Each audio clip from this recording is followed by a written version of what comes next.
Hello friends, ఇప్పుడు మనం మాట్లాడుకుంటున్న టాపిక్ ఏంటంటే రుణమాఫీ.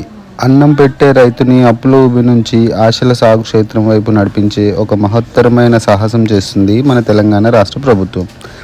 ఈ నెల జూలై 18, 2024 గురువారం నాడు రైతు రుణమాఫీ పేరిట ప్రభుత్వం సెక్టార్లో ఉన్న బ్యాంకుల్లో లైక్ ఎస్బీఐలో రైతు రుణమాఫీ అంటే అప్పుగా తీసుకుని ఉంటారు కదా, అలాంటి రైతుల కోసం ఈ పథకం వర్తిస్తుంది. ఇందులో భాగంగా రైతు బ్యాంకుల్లో ఎంత అప్పు తీసుకున్నారో చూసి వారి అప్పులని సంవత్సరానికి ₹1,00,000 రాష్ట్ర ప్రభుత్వం భరించనుంది.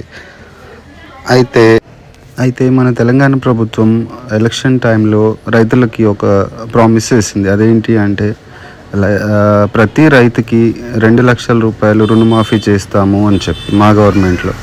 అయితే మన తెలంగాణ ప్రభుత్వం ఇప్పుడు 2024 18 జూలై గురువారం నాడు ఫస్ట్ విడతగా పేరు మీద ₹1,00,000 డైరెక్ట్గా రైతులు అకౌంట్లో డిపాజిట్ చేయడం జరగనుంది.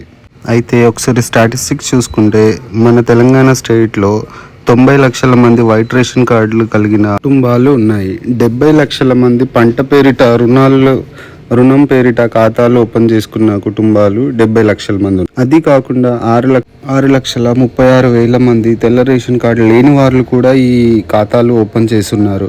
అయితే ఫస్ట్ తెలంగాణ ప్రభుత్వం 70 లక్షల మందికి మాత్రమే ఇవ్వాలి అనుకున్నారు. తర్వాత ఈ మిగతా 6,36,000 మంది రేషన్ కార్డు లేని వాళ్ళని కూడా వీళ్ళు కూడా క్వాలిఫైడ్ అని చెప్పి తెలంగాణ గవర్నమెంట్ అనౌన్స్ చేయడం జరిగింది. అయితే దీంట్లో కేవలం 2018 డిసెంబర్ 12 నుంచి 2023 9వ తారీఖు డిసెంబర్ వరకు ఈ టైం పీరియడ్లో తీసుకున్న రుణాలు ఏదైతే ఉంటాయో వాళ్ళు మాత్రమే క్వాలిఫైడ్ అని చెప్పడం జరుగుతుంది. మన తెలంగాణ గవర్నమెంట్ బ్యాంకులకి ఒక రూల్ పాస్ చేసింది. అదేంటి అంటే ఏదైనా ఫార్మరు ఇన్ కేస్ పంట కోసం కాకుండా ఏ ఇతర లోన్లు ఏదైనా సరే బ్యాంకులో ఖాతా ఉండుంటే లోన్ విషయంలో వాటిని ఈ స్కీమ్ కింద కన్సిడర్ చేయొద్దు అని చెప్పి తెలంగాణ గవర్నమెంట్ బ్యాంకర్స్కి స్ట్రిక్ట్గా ఆర్డర్స్ అయితే జారీ చేయడం జరిగింది. ఫ్రెండ్స్, బ్యాంకు నుంచి పంట రుణంగా తీసుకున్న ప్రతి ఒక్క రైతుకి రాష్ట్ర ప్రభుత్వం అందించే ఈ రుణమాఫీ ఏదైతే ఉందో అది ప్రతి ఒక్క రైతుని